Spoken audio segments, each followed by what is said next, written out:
準射擊訓練啦，就會去打一啲嘅目標物啊、自靶啊，教到一啲係射擊嘅動作，譬如單腳手、單隻手、立射。每個 IPSC 嘅射手啦，咁樣喺最初都會接受呢一個基本嘅射擊訓練。咁樣最着重於咧就係一個安全嘅射擊啦，一個安全嘅方向啦。咁我哋將會向住邊一個方向而射擊，咁就唔可以調翻轉去射第二個方向嘅。喺任何情況之下，唔係射擊嘅話，咁樣我哋都唔可以將隻食指啦，我哋咁樣就擺落去個扣雞嗰度，咁就唔會有走火嘅情況發生啦。經過 IPSC 一個訓練咧，我就覺得會增加呢一個參加者嘅判斷力，同時會反映到每一位嘅參加者嘅情緒控制啦、快速思考嘅能力，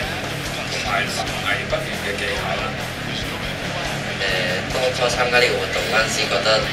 射擊就好有型啦，見到電視劇裏面啲男主角全部揸住槍都好有台風咁樣，就好想都跟佢哋一齊咁樣。想做警察嘅，咁就諗住參加呢個活動，即係嘗試下攞槍射擊嘅感覺。槍呢個字好吸引，覺得好刺激。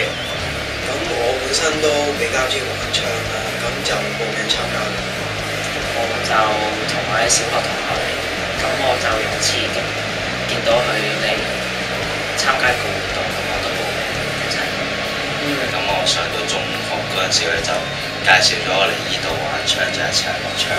玩落咗其實都好似好有滿足感啊！時間一次比一次越嚟越快，認識咗好多朋友啦，就俾咗自己有多啲信心，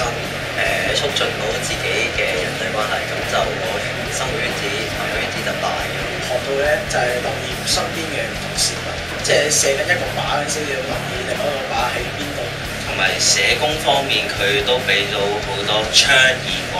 額外嘅教導俾我哋係本身嘅動力。希望可以同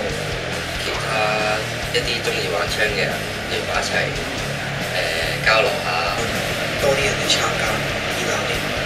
俾多啲經驗我哋，即係唔係淨係單局限喺一個使用武器庫入邊，令我哋嘅技巧更加純熟。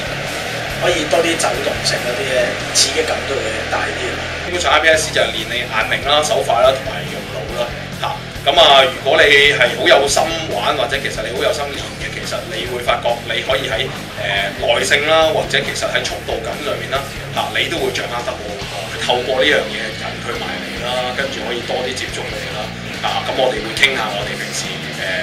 佢哋學校以外嘅嘢啦，或者其實喺平時生活上面嘅嘢啦，同 share 下屋企啲嘢啦。咁有時有啲個人問題上面嘅嘢都會揾我哋去傾咯。大家都有興趣參加 IPSC 咧，咁其實咧我哋就3個月1期嘅，咁啊收費好鬼平嘅咋，基本上就蝕俾你哋係100蚊咁啊，大約每個會期有8至9個 section， 每個 section 就2個鐘頭啦。其實我哋需要嘅支持咧就係你哋多啲參與咧，令到呢個活動多啲人參加咧，咁就可以令我哋咧更加容易揾到社會多啲資源，繼續發展落去，可以俾佢哋多啲機會，其實喺出面同人哋多啲交流。